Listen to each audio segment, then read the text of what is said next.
umushumba yegere hafi atambukana n'umushumba mugenzi we. Yego pastor Bitamu yegere hafi ageze mu zabukuru ntabwo bari kumva kuzajya mwihangana abamwegereye bamubwire tambuke sengera umushumba tuganiriza ijambo ry'Imana ariko mukomeze kunezerwa mu mitima. Imana yacu ishimwe cyane iduhaye noheli twongere twishimire.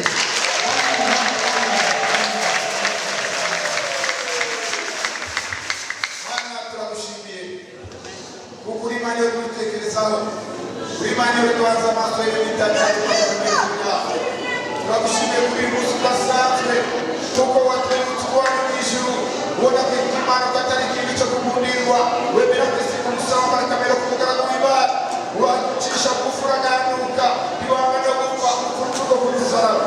Imana yonye ikoze ibyo byakuzamura igihe izina risumba yandi mazina iravuga ngo ibyo mu ijuru n'ibyo mu isi bizagufukamire kandi n'ibyo bizakwishimire kukurumba. Muri kano kanya n'akari ku mugaragu wawe ugiye gutugeza ijambo ryawe umugirire neza Mana n'umugisha ijambo ryawe mushyire mu kanwa ariko ngiye kubishaka natwe abicaye hasi uduhe gutegera ijambo ryawe kandi tubishyire mu bikorwa. Ndagushimiye data ko ubyemeye, ndagushimiye ko ubikora tuvuga ko Yesu umwami wacu. Amen.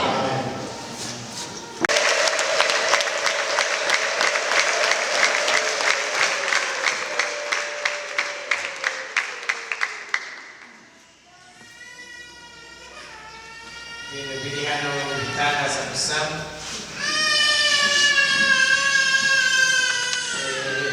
byonyine kubareba umuntu wese ni umunezero gusa. Niyo mpamvu nabonye umuyobozi w'iteraniro yateye amakorasi menshi. Mwami Yesu kongere tumwamaze.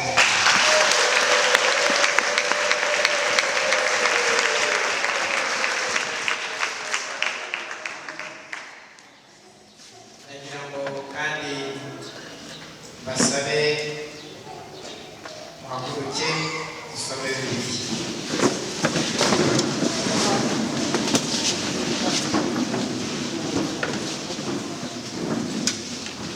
Mwabwiza bwa Yesu ubwanditswe na Luka igice cya mbere umurongo wa 37.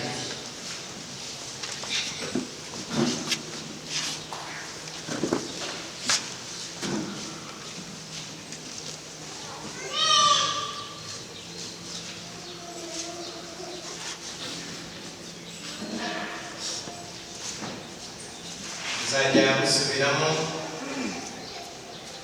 kuko ari nta jambo Imana ivuga ngo rihere. Kuko ari nta jambo Imana ivuga ngo rihere. Kuko ari nta jambo Imana ivuga ngo rihere. Reka amashyi menshi.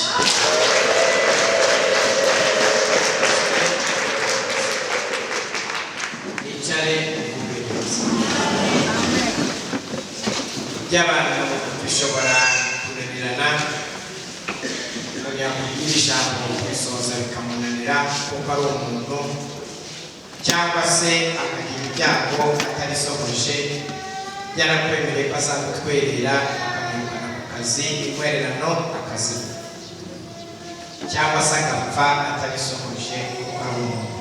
Ariko Imana haje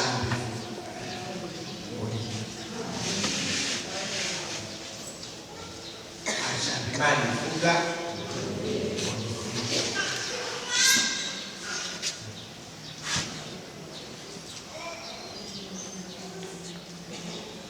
uyu munsi ndababwira umugabo Imana yabwiye ijambo araritegereza birasohoka. Nibajije se none byabaye hano ibitangaza. Ni nabwo bwa mbere mbonye abahanzi baririmba muri Nibature bashakishije imyaka 80 ari abahanzi.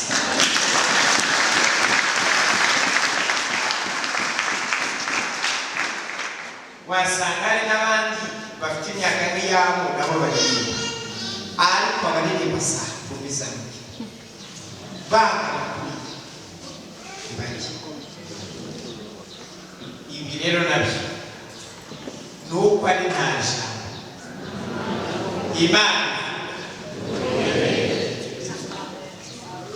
buriya ijambo ry'Imana Imana bavuzeho niryo ririmo ribakoresha biriya bintu byose.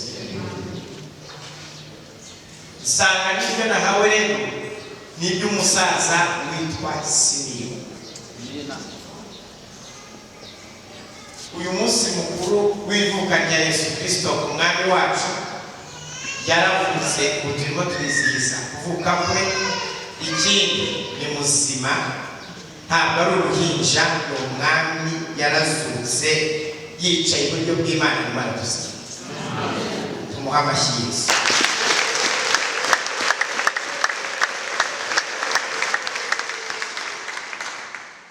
Simiyoni namukunze cyane kubera ibintu bitandatu byamurangaga. Murabisanga muri Luka igice cya mbere umurongo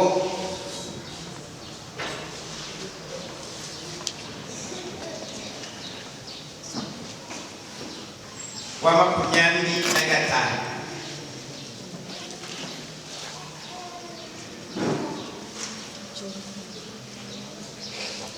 Tumabwiza bwa Yesu kwanditswe na Luka igice cya kabiri umurongo waho wa 25.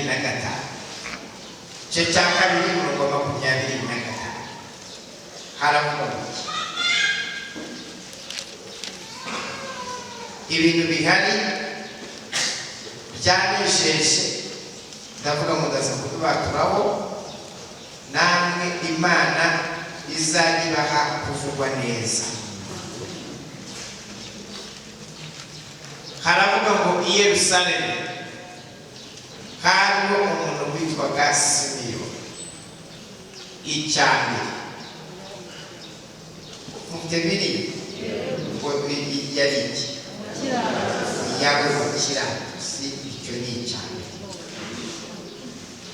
Mwese muri iri teraniro, yaba abari hano mu rusengero, yaba abazakurikirana iteraniro kuri interinete, mbasabiye umugisha wo kuba abakiranutsi. Imana izabigushoboze, kuko wowe ushaka kubigerageza bikakunanira, ariko Yesu wakiranutse azaze muri wowe agushoboza gukiranuka. Uwo mugisha akawusabiye rwose. Amen. Icyaka ngo Simeyoni yari afite iyihe myitwarire? Some Bibiliya murakira. Ngo yaritondaga. Mbasabiye umugisha wo kwitonda. Ntabwo yari umusaza ukubagana, ntabwo yari umusaza ugira urusaku, ntabwo yari umunyamahanga. Byari bizwi muri Yerusalemu, niyo abantu bamubonaga baravugaga ngo dore wa musaza witonda. Murimo murabyumva? Mbasabiye umugisha wo kugira imyitwarire ivugwa abantu bakakuvuga neza. Yaritonda. Muzaba hari abantu baturanye, ariko umuntu yanditse amateka kwa umunyamahanga, undi akaba yanditse amateka kwa umusinzi, undi akaba yanditse amateka kwa umurwana, umuntu wiba, indaya, zamani, umujura, mbega bakavuga ibintu bikubaho ariko byose ari bibi. Ariko ndashima Imana ko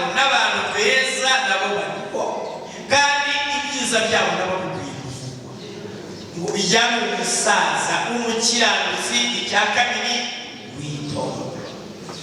Mbasabiye kwitonda mu izina ryawe. Iyi si wenda izashaka kugusakurisha, ariko uzajya unesha witonda. Wibwirire Imana ikwigishe disipurine, witonda. Kwitonda rero ni Imana y'Imana, ni umugisha Imana itanga. Uwo mugisha nawo basabye. Hazaniye ibikuvugwaho bibi, ahubwo uzajya ugira iherezo ryiza bavuga ngo yaritonda. Icya gatatu, Simeyoni yategerezaga ihumure ry'Abayisiraheli, kubera ko Imana yari yaramubwiye ngo Abisiraheli nzabahumuriza, nzabaha umukiza. Hari umwana uzavuka, uwo mwana niwe uzazana ihumure mu Bisiraheli. Simeyoni aravuga ati ihumure nzaritegereza, sinzacika intege, sinzananirwa, iri humure nanjye nzaribona. Yari umusaza wicaranye ibanga, ntabwo yabayeho ari umuntu utazi ikizaba. Imana yari yaramubwiye ibizaba. Mbasabiye umugisha wo kutazatungurwa. Imana ibagezeho amakuru, ibabwira ibizababaho. Na 2025 ihabahishuriye ubwinjiye muzi ibizabaho. Ko mu ijuru hari Imana itanga amakuru. Uwo mugisha ndawubasabiye. Icya kane, Simeyoni ngo umwuka wera yabaga muri we. Ntabwo umwuka wera yabaye kuri we, umwuka wera yabaye muri we. Mbasabiye umugisha Imana yuzuze umwuka wera. Amina. Mwaba mubyumvise ngo mumere Yesu agashya.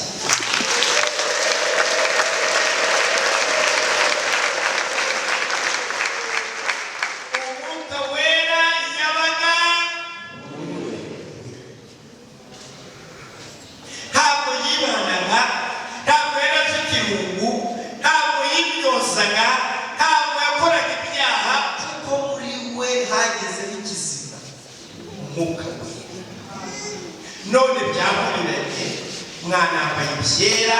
Imana ibakorere n'umugisha, ibaho umugisha w'imbere. Noneho uretse iby'imyenda n'umwuka wera zibe.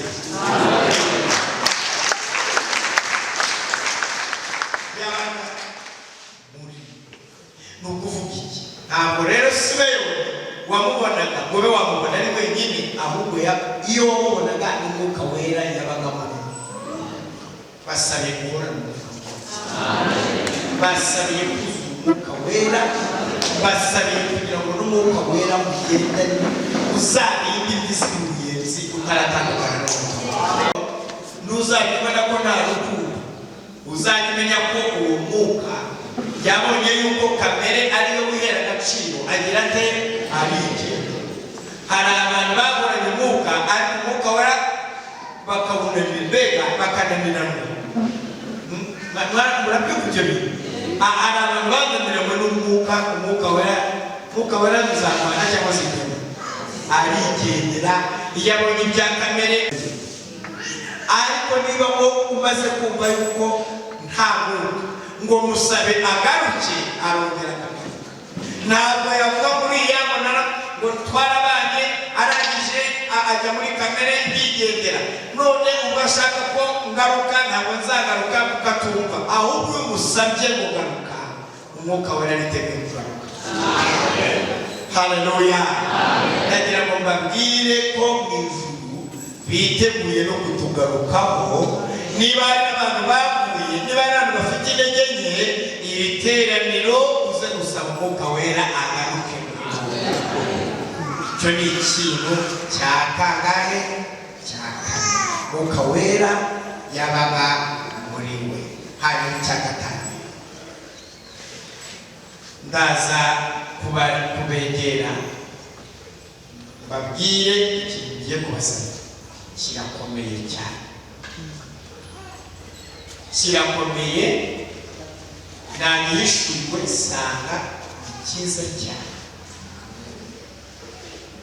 ngo yari yarahanuriwe n'umwuka w'Imana, mwuka wera, ko atazapfa atabonye Kristo umwami Imana. Haleluya. Rero ngabwire ibintu navumbuye ntabwo hari umuhanuzi wabimuhanuye. Nidabimuhanuye umwuka. Mwari muzi ko umwuka wera ari umuhanuzi? Mwari mubizi? Hari umuntu bamuriye mu iteraniro aramuhanurira ngo ntabwo uzapfa utabonye umwami Imana? Nta muntu bamuriye, ahubwo umwuka wera ubwe yaraje aramubwira ngo wowe ntuzapfa utabonye umwami Imana. Murumvise? Abasaza, abageze mu zabukuru, murabizi ko nta nubwo bapfa abantu bashaje gusa, n'abana barapfa, n'abasore barapfa, n'urubyiruko n'abakiri bato barapfa. Ubwo Imana hari iminsi we yatugeneye, iyo igeze umuntu arataha. Simiyoni abantu bakahora bavuga bati sura musaza kwati. Ntabwo Imana ivuga ijambo ngo Simiyoni agashimura abandi, muzehe wowe tudafata ibyo ntabwo nzapfa ntabonye umwami Imana. Uwo muntu se wamuhanuriwe nande, wabibwiwe nande? Tugiye umwuka wera yarandi. Haleluya. Hari Kristo uzaza. Uwo Kristo rero naramuteru ntabwo nzapfa. Niyo wamurasa ntabwo yarasika. Kikimura cyumvise? Niyo wamuroga, Simiyoni wamuroga agapfa ataratera Yesu.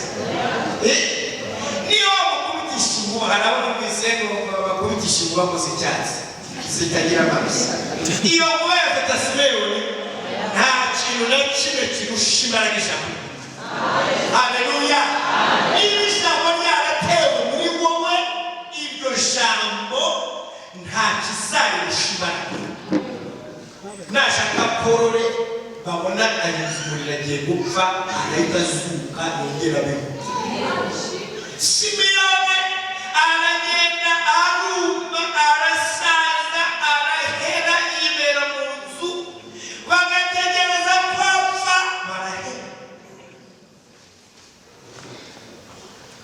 Njyewe ikintu namenye nuko umwuka wera ikintu yatuvuzeho ari nawe uzagicunga kigasohora, ari gutumye gisohora. Simiyoni yaratatumva n'amatangazo, yaratarajya mu materaniro. Umwami Yesu umunsi wa munani ababyeyi be bamujyanye gusenga. Biragaragara ko Simiyoni atari yabimenye ko uwo munsi hari amateraniro, ahubwo icya gatandatu tugiye kubabwira ngo umwuka wera amugeraho, aramubwira ngo bya bindi byasohoye jya mu rusengero. Nimusoma Bibiliya muravuga ngo ajyanwa n'umwuka mu rusengero. Muri Imana amashyi.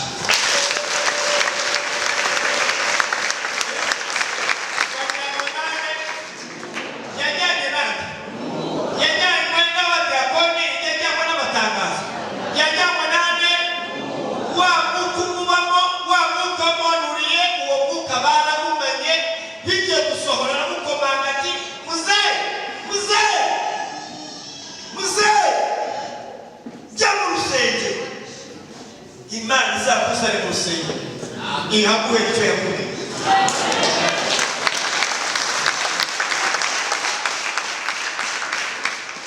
Mwaba mwumvise icyo mvuze?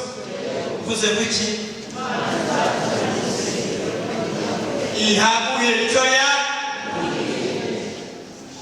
hano aha hantu twazindukiye, aha hantu niho bivugirwa, ni naho bisohoreye. Imana izagukorera ikintu kibere hano, kandi umwuka wera azaguha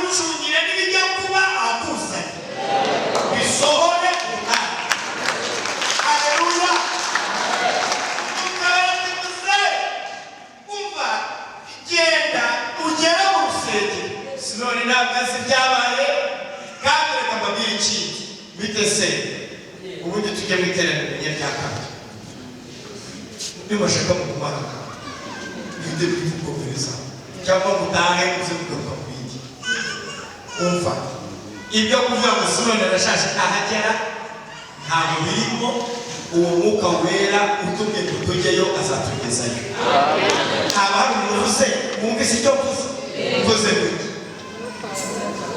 ibyo kuvuga ngo arashaje abagenzi bayo n'iki ibyo kuvuga ngo ko nta modoka afite aragira yate uwo mwuka wera utumye tujyeyo azadutera n'imbaraga zitugeza muhumure Imana izatugezayo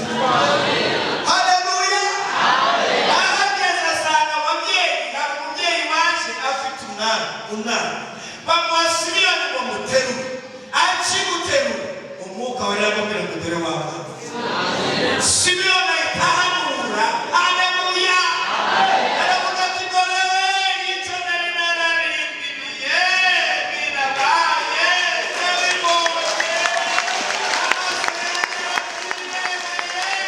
haleluya arangije ati mwami noneho turangizanye igihe nashinguriye abandi igihe bambikiye ngo sindapfa ubwo muteruye nkaba muteruye nkamureba sezerera umugaragu impamvu abantu barimo batinya urupfu kuko bataraterurika iyo bamubonye utinya gupfa Simiyoni ati Mana nta deni usigayemo bihuriyemo uko nyimuterura bigashika umugu utumbaramo fakuba mundi agakiza Imana iteguye mwanyemerera mugahaguruka tugasenga muvuge cyane ngo kuko ari ntaja Imana ivuga ngo nigende samuri kiganza kuza dusenga Mana data wa twese yategereza ihumo ry'Abisirayeli umwuka wera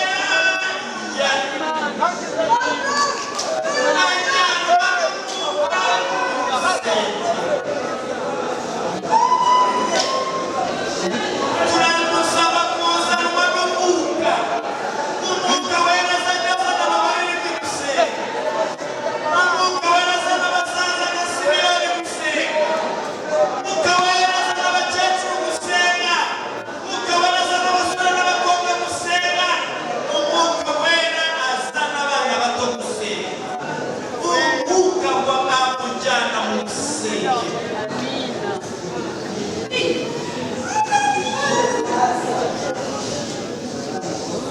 ibyo kuvuga ngo arashaje aragera yate uwo mwuka wera azatuma amagufa akomera uwo mwuka wera azatuma umugongo ugororoka kugeza Simiyoni agezeyo ntabwo tuzananirirwa mu nzira ahubwo umwuka wera azatugezayo haleluya kugira ngo wacu ukomeye mu mwuka wera ndasabira itorero kuzuza umwuka wera ndasabira bene data kuyoborwa n'umwuka wera ndasabira abagabo kuyoborwa n'umwuka wera ndasabira abagore kuyoborwa n'umwuka wera ndasabira abana batoya abasore n'abakobwa n'abasangira ubushya umwuka wera azabayobora bageze mu rusengero ayandi majwi yose tuyatesheje agaciro amajwi atwongorera gusubira inyuma ayo majwi asubira inyuma tubashaka kumva umwuka wera ukomeye amajwi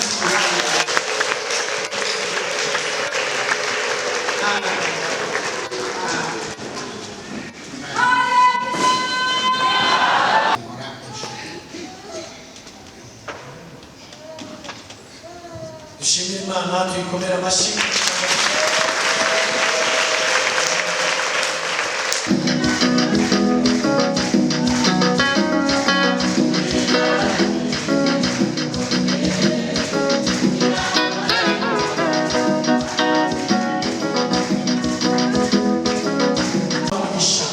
dushimire Leonira waturirimbiye ndetse na mushumba Bita tubasaba umugisha baturiye neza cyane Imana baha umugisha bakoze cyane dushimiye kandi wadufatiye amashusho tuza gushyira kuri YouTube kugira ngo iyi Noheli ntituzayibagirwe tuzajye tureba uburyo Noheli ya 2024 yari imeze beneze tumusabire umugisha mu izina rya Yesu Kristo amen. By'umwihariko umushumba wacu wabanye natwe muri iki gitondo umushumba Rudasingwa tuganije ijambo ry'Imana kandi bagiye kwerekeza mu iteraniro rya mbere mu Gatenga ni buri bwirize ariko yakoze cyane kubana natwe akazinduka kaza kubana natwe ejo ni ukomeje kugeza ku wa gatandatu tumusabire umugisha turambuye ibiganza tumusabire umugisha yakira umugisha w'Imana Imana wamugisha rero reka tubifurize Noheli nziza Noheli nziza haleluya tuhaguruke rero tuhaguruke dusoze iteraniro naheje mu gitondo ariko tujya gukurikizaho andi materaniro gukurikiza iteraniro rya mbere n'irya kabiri murabizi ko umunsi muri Noheli dufite amateraniro abiri kandi abakristo bamaze kwinjira baje mu iteraniro rya mbere ubwo kandi natwe turafatiraho turakomerezaho ababishoboye bajya kuruhuka muragaruka mu iteraniro rya kabiri rwose muze kuboneka dukomeze kuryoherwa na Noheli mushumba yegere hafi dusabire umugisha dukomeze kugira Noheli nziza n'umwaka mushya muhire wa 2025 Imana yabanye natwe 2024 na 2025 izabana natwe kandi yaratubwiye izatugirira neza twakira umushumba dusabire umugisha kugira rya jambo twarimo twiga uko ari nta jambo Imana ivuga umwami wacu Yesu Kristo n'urukundo rw'Imana no kubana n'umwuka wera bimane namwe mwese none n'ibihe bidashira mugire umugisha w'Imana.